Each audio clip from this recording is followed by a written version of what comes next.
unidade, uma necessidade. Unidade, uma necessidade. E eu quero abrir a palavra do Senhor em Efésios capítulo 4. Nós vamos efetuar a leitura dos versos 1 ao 6. Efésios capítulo 4, versos do 1 ao 6. Efésios capítulo 4, versos do 1 ao 6. Pode soltar aí no telão.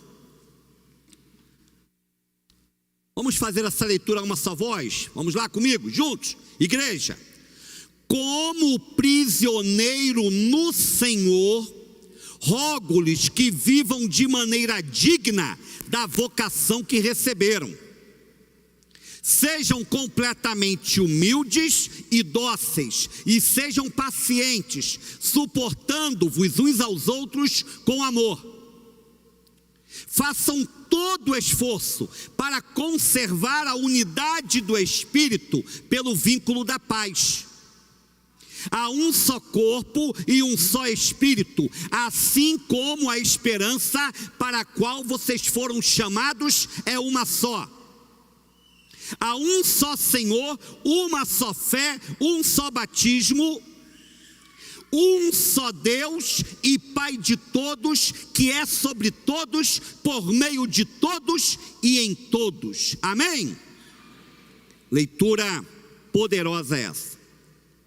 Você que está em casa, prepara já o seu suco de uva, prepara já o seu pão, para você participar da ceia. Pastor, esqueci de comprar o suco de uva. Ok, pega um cafezinho que serve também. O que vale é o simbolismo, a essência. Pega um cafezinho então aí e você vai participar conosco. E pão, se não tiver, biscoito creme crack, você quebra ele e participa lá com a gente. Vamos lá. Está muito difícil falar em unidade. Unidade do povo de Deus, unidade da igreja, nesses dias tão turbulentos que nós vivemos. Como falar em unidade com um povo tão polarizado, política e ideologicamente? Como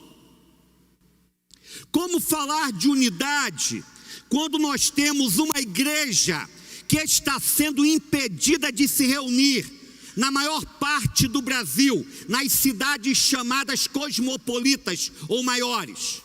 Uma igreja que se tornou virtual apenas em muitos lugares. E nós sabemos que até mesmo nós, que temos uma relativa liberdade, já temos aqui na igreja irmãos que não vemos há mais de um ano.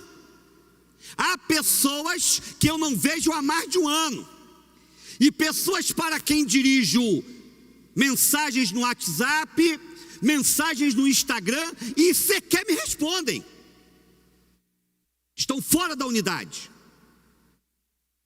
Como falar em unidade então, num tempo tão complicado como esse?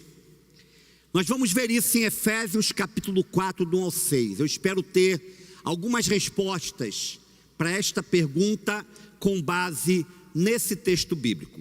E começando, eu tenho uma verdade para compartilhar com vocês. Primeira verdade: deve haver um equilíbrio entre a fé teórica e a fé prática.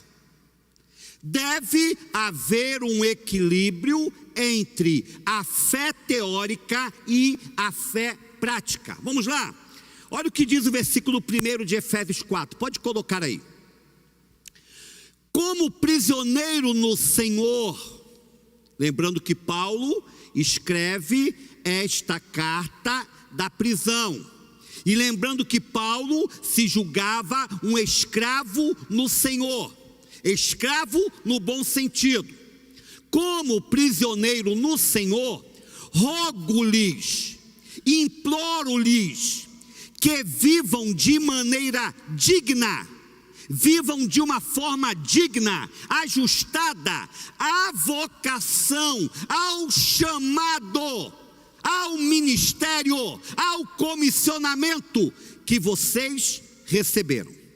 Uma curiosidade: Os 3 primeiros capítulos de Efésios tratam da fé que embasaria a vida daqueles discípulos. Trata de uma fé teórica, não teórica no sentido de uma coisa sem valor ou sem importância, não teórica no sentido de uma coisa abstrata e que nunca vai ser utilizada, mas teórica no sentido de servir de fundamento, teoria para se colocar em prática. Então, os 3 primeiros capítulos de Efésios tratam de o que é a fé. Como é que a gente explica essa fé? Paulo especula sobre a fé. Os 3 últimos capítulos de Efésios, começando aqui no capítulo 4, trata da parte prática. Trata da parte que é concreta, da parte que é materializada, da parte que deve ser cumprida com base naquilo que foi dado como teoria. Existem 2 palavrinhas tecnicamente complicadas que muita gente não entende e que a gente estuda sobre elas quando nós queremos conhecer um pouquinho mais de teologia. É a palavra ortodoxia e a palavra ortopraxia.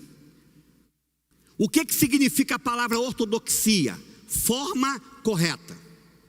Você fala assim de alguém: Jorge Neto, Marilza, Hélio, Yara é uma pessoa ortodoxa, ou seja, é uma pessoa conservadora, é uma pessoa que segue a fé teórica de modo embasado, é uma pessoa que procura andar na linha daquilo que aprendeu.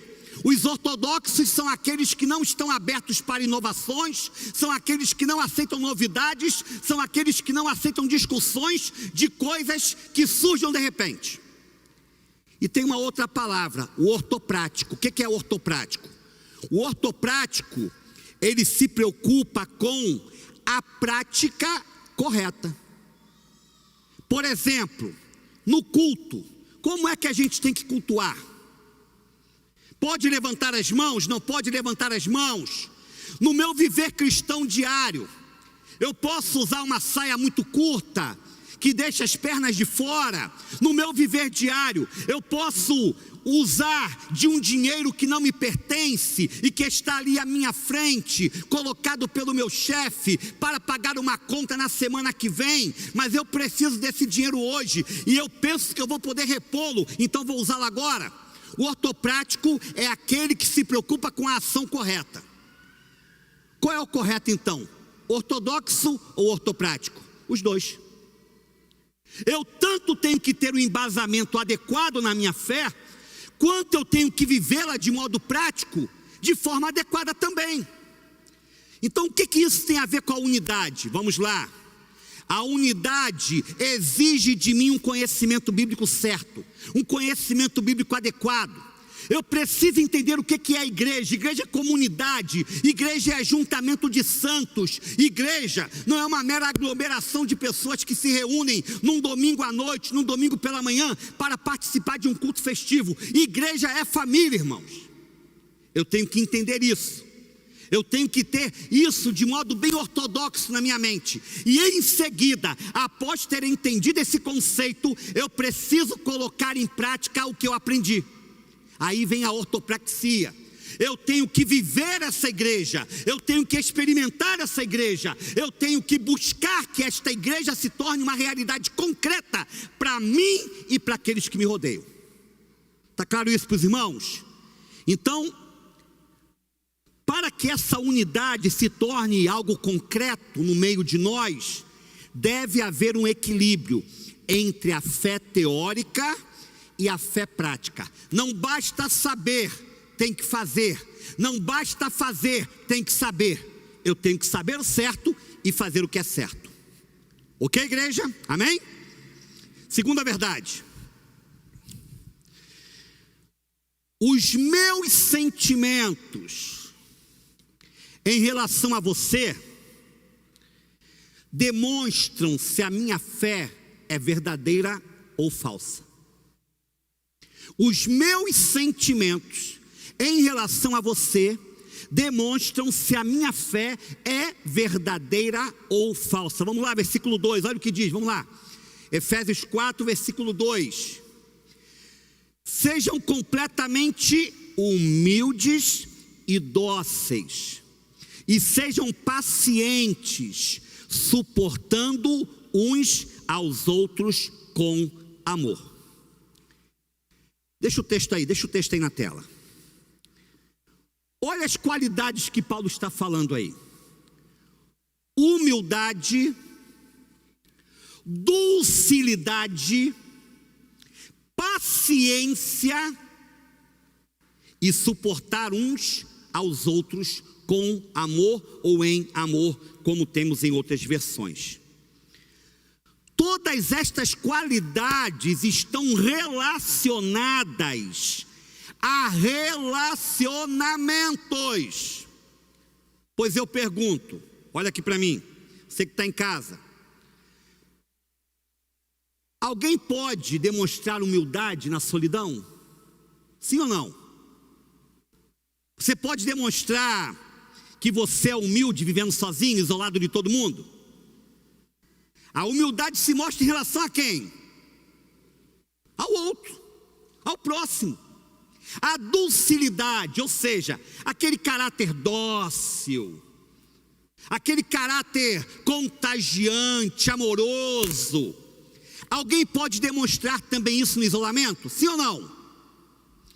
Você consegue suportar uma outra pessoa se você vive sozinho? Não há ninguém para suportar, a não ser você mesmo. E a verdade é que tem gente que é tão complicada que nem a si mesmo se suporta. Eu confesso a vocês que eu não tenho me suportado muito nesses últimos dias. Eu, não sei você, eu não tenho me suportado. Então existem qualidades aqui que Paulo tem citado, que Paulo tem falado, que todas são ligadas a relacionamentos. Ou seja, os meus sentimentos em relação a você é que demonstram se de fato eu vivo a verdadeira fé e se eu estou experimentando essa unidade cristã. Vamos ver uma coisa? Provérbios 27, 17, só para sair de Efésios um pouquinho. Quero que você anote esse texto aí na sua Bíblia aí. Provérbios 27, 17. Olha o que diz. Vamos juntos, igreja, vamos lá? Assim como o ferro afia o ferro, o homem afia o seu companheiro. Jontinha e Poli, quanto tempo vocês já têm de casados? 8 meses. E eu lhes afirmo uma coisa, escuta aqui, olha aqui para mim. Jontinha não é mais o mesmo Jontinha. Estou errado, irmãos? 8 meses só de casado, ele já não é mais o mesmo homem. E Poli já não é mais a mesma mulher. Por quê? Eles estão sendo lapidados mutuamente. Eles estão sendo tratados mutuamente através do seu relacionamento conjugal. Entende o que eu estou falando? O outro me aperfeiçoa, mas pode me piorar também, a depender de quem ele seja ou da maneira que eu esteja respondendo àquilo que ele ou ela me tem feito. O outro serve como uma faca de amolar na minha vida, onde eu sou afiado pelo outro e eu também afio o outro, porque é uma relação de mutualidade, é uma relação de reciprocidade. Por isso, irmãos, escutem aqui o que eu vou dizer para vocês, em nome de Jesus. A igreja híbrida é uma realidade da qual não poderemos fugir. Todo culto vai ser agora presencial e virtual. Em alguns lugares teremos apenas a oportunidade de nos reunirmos virtualmente. A igreja que não acordar para isso, a igreja que não se equipar para isso, vai ficar para trás. Vai ficar para trás, ó. Nós temos aqui, quantas pessoas tem aqui, Neto? Mais ou menos aqui agora, aqui olhando. Umas 120 pessoas, aqui agora. Nós temos em casa agora 37 celulares ou aparelhos conectados conosco. Isso no YouTube. Isso no YouTube, ok? Você multiplica isso por 2 ou 3, porque ninguém vê sozinho. Quem está em casa vem em família. Então você percebe que nós temos aqui um alcance que vai aumentar depois que o culto acabar, para o triplo, o quádruplo disso. Essa é a realidade da igreja. Só que eu te digo uma coisa, filho.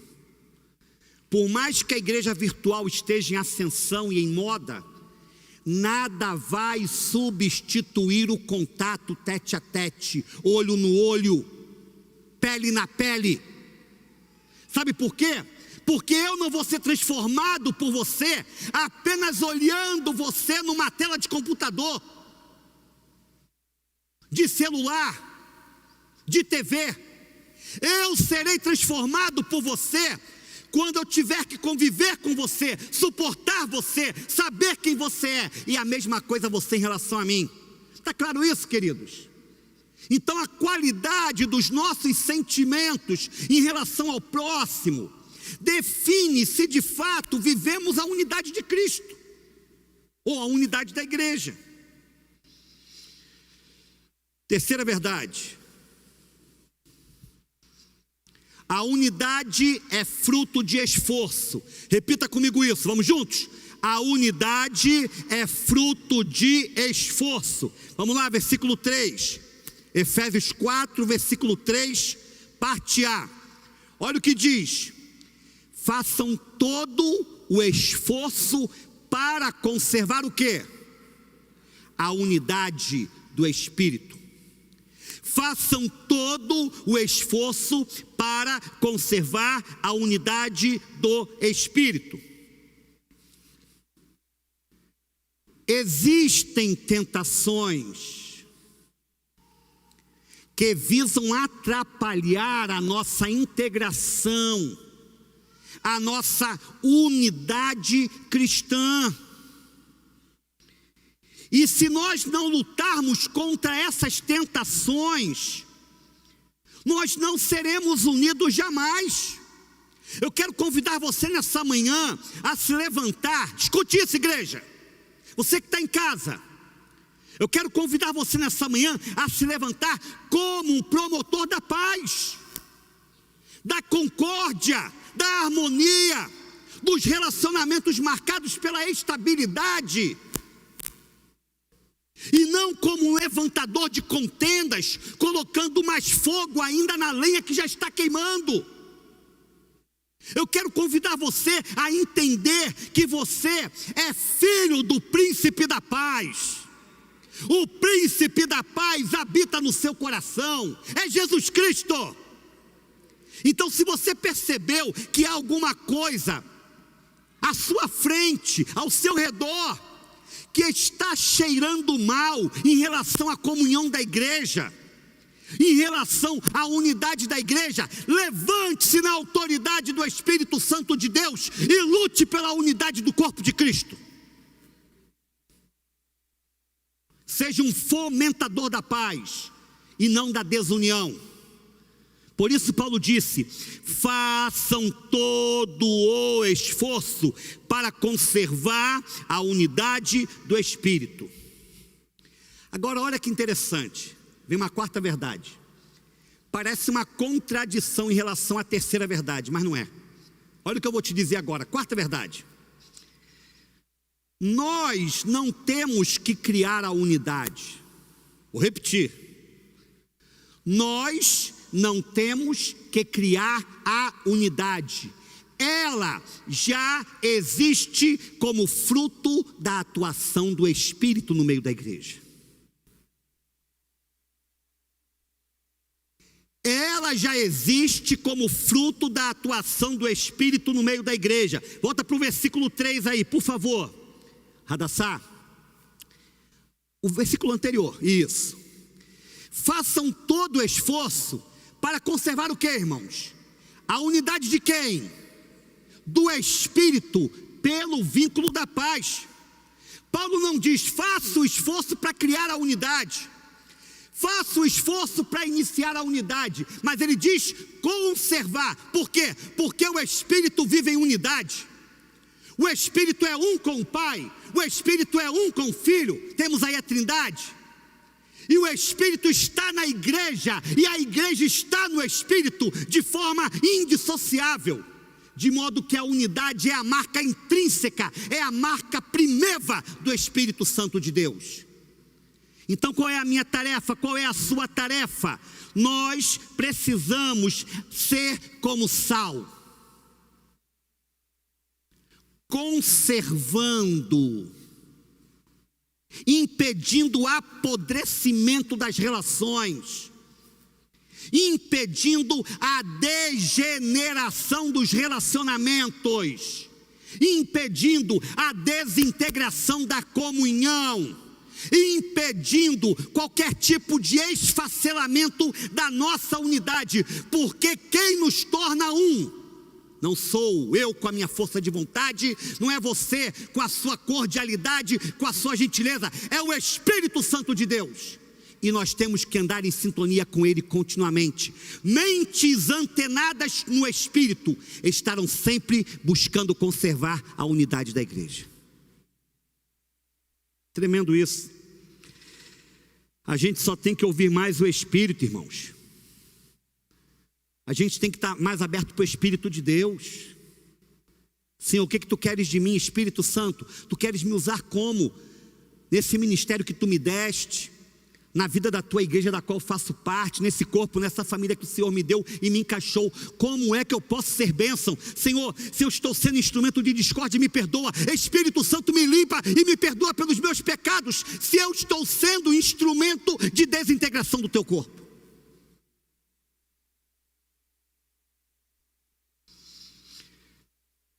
Quinta verdade. Essa é dura, hein? Se essa unidade vem do Espírito, quem não tem o Espírito não pode promovê-la. Você entendeu o que eu falei aqui agora? Você compreendeu isso de modo claro? Se essa unidade vem do Espírito Santo, quem não tem o Espírito Santo não pode promovê-la. Versículo 4, Efésios 4, versículo 4, minha linda, vamos lá. Há um só corpo e um só Espírito, assim como a esperança para a qual vocês foram chamados é uma só. Quando Paulo diz que há um só Espírito, ele está falando o seguinte: o Espírito não é propriedade exclusiva de alguns poucos membros da igreja. O Espírito é propriedade de toda a igreja. Mas o que é a igreja? A igreja não é simplesmente aquele grupo que se vê. Por exemplo, eu estou aqui olhando daqui de cima um grupo, uma plateia, a qual posso chamar de Igreja Batista Memorial em Teixeira de Freitas. Eu estou aqui hoje reunido com a minha igreja local, a Igreja Batista Memorial em Teixeira de Freitas. Só que tem um detalhe, filho. A verdadeira igreja, entenda o que eu vou lhe dizer. A verdadeira igreja não é a igreja visível, aquela que se enxerga com os olhos, aquela que está instalada numa determinada comunidade ou região geográfica. A verdadeira igreja é a igreja invisível, a comunidade espiritual, aquela do qual faz parte todo aquele que já foi remido pelo sangue de Jesus, que já teve uma experiência pessoal com Jesus e por isso é habitado hoje pelo Espírito Santo de Deus. Romanos capítulo 8, versículo 9: se alguém não tem o Espírito de Cristo, esse tal não é dele.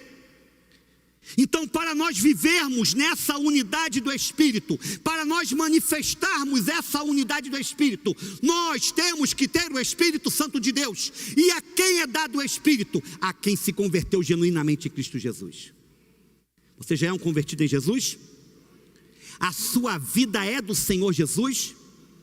Você já teve com Ele uma experiência de salvação, um encontro vivo, aquele encontro onde você caiu prostrado, talvez não fisicamente, mas com a sua alma, e você se rendeu total e incondicionalmente a esta graça, dizendo: Senhor, eu sou pecador, eu não te mereço, mas eu creio que o Senhor pode habitar em minha vida. Eu estou aqui, Senhor.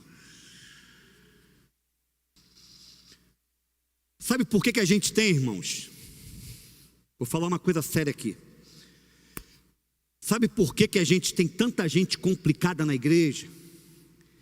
Criando discórdia, fofoca, intriga, mexerico, divisionismo o tempo todo? É porque tem muita gente sem o Espírito Santo. E sabe por que tem muita gente sem o Espírito Santo? Porque não foi convertido ainda. Isso é simples, irmãos. Isso é simples, hein, pastor Gemildo? Isso é simples. Vamos parar, por favor, vamos parar de psicologizar as coisas. Que palavra complicada, hein, meu amigo? Hein, Ismael? Tudo hoje a gente quer explicar na base da psicologia. Ah, pastor, fulano é rebelde, porque teve uma criação assim. Ah, pastor, fulano vive inclinado para esse vício, porque infelizmente ele tem um trauma. Irmãos, se alguém está em Cristo, nova criatura é. As coisas velhas já passaram, eis que tudo se fez novo. Terapeutas, psicólogos, psicanalistas são pessoas de Deus para nos ajudarem a colocar a mente em ordem quando ela não está muito equilibrada. Eu mesmo tenho, frequentemente esses últimos dias, participado tanto com psiquiatras quanto com psicólogos, e nunca achei que chegaria a esse ponto, mas cheguei. Isso não é demérito nem vergonha. Certo, Kessa? Só que tem um detalhe: a gente está querendo pegar o pecado da falta de uma conversão. A gente está querendo pegar a transgressão que existe, porque fulano, ciclana, ainda não é habitado pelo Espírito, e estamos querendo psicologizar isso. Não pode. Não pode. Existem coisas que são espirituais, e nós temos que estar atentos, e quem não tem o Espírito Santo de Deus, não pode discernir o que é espiritual. E a gente fica na igreja com um monte de bode, querendo chifrar você a todo custo, e querendo alisar o bode para que o bode se amanse. Como é que você fala, Neto? Toma conta dos seus bodes, pastor, que esses problemas aqui eu resolvo. Mas eu não quero tomar conta de bode não, irmãos. Estou fugindo de bode. Eu estou correndo de bode. Eu quero a ovelha, Senhor, me dá a ovelha, meu Deus. Hein, Jontinha? Eu quero a ovelha. Aí ele brinca, que isso aí é brincalhão, né? O senhor não tem ovelha melhor do que eu, pastor. Eu fico, ai. Hein, Hélio? A gente quer ovelha, não é isso? Bode não. E eu olho para Hélio. O que eu vejo em Hélio? O que eu vejo em Hélio? Um bode regenerado. Essa vai pegar, hein, Hélio? Essa vai pegar, hein? Mas um bode regenerado, no sentido não de se tornar um bode melhor, misericórdia. Ele ouve, irmãos. Amém, irmã? Cadê Néia? Cadê Néia? Está ali.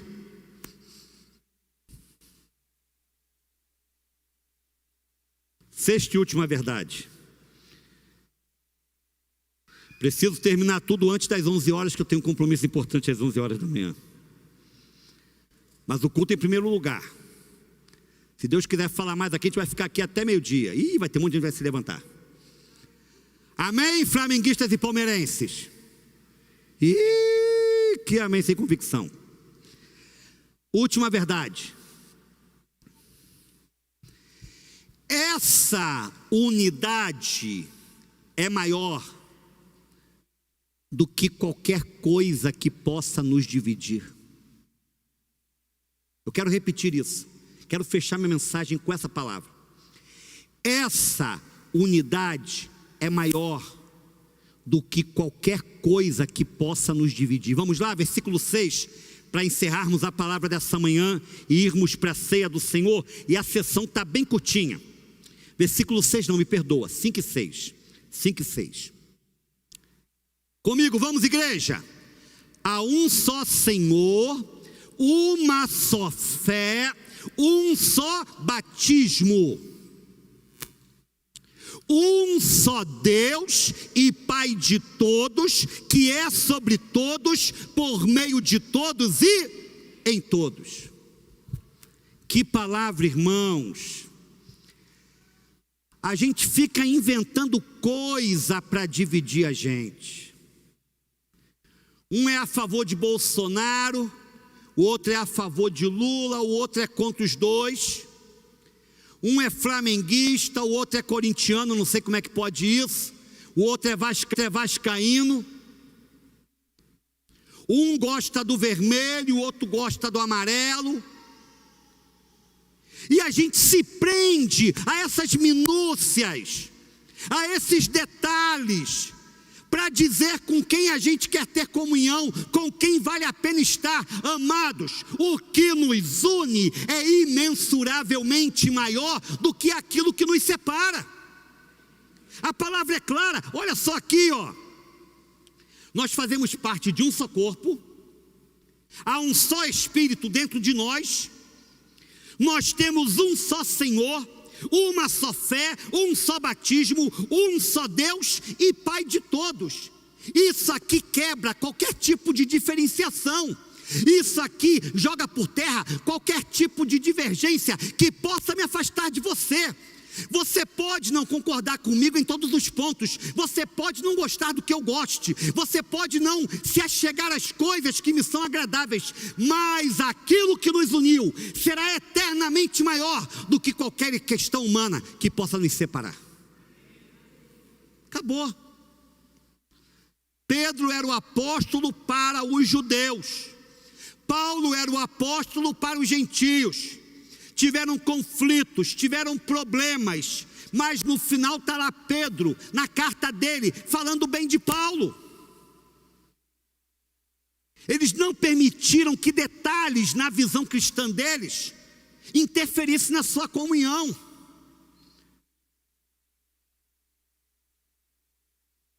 Quantos arranca-rabos eu já tive com a minha tia? Cadê a Adriana? Cadê você, Adriana? Já tive briga com a Adriana feia, não foi, Adriana? Feia. E Jorge Neto? Quantas brigas, discussões eu já não tive com ele já? Com as pessoas que trabalham comigo, diretamente. Mas a gente está aqui hoje junto, meus irmãos. Porque dificuldade, problema, relacionamento truncado, faz parte da caminhada cristã. E quando a gente tem maturidade, a gente compreende que qualquer coisa nesse mundo é nada perto do poder do sangue de Jesus. Então, Igreja Batista Memorial, você, meu irmão, minha irmã querida que está em casa, como Paulo eu vou lhe implorar, como Paulo eu vou lhe rogar, a exemplo do que ele disse no começo do capítulo 4, como prisioneiro no Senhor, rogo-lhe, e rogo a cada um de vocês que estão aqui, vivamos em comunhão, irmãos, vivamos em unidade, tempos difíceis, tempos complexos, tempos turbulentos, tempos que nos fazem ficarmos com os ânimos mais exaltados, tempos que nos deixam pensativos, reflexivos até demais. E quando a gente pensa demais, a gente não pensa muita coisa boa não. A verdade é essa, irmãos. Pensou demais, saiu do ponto, perdeu o ponto. Que o Espírito Santo de Deus seja derramado sobre a sua igreja e gere em nós esse vínculo da paz,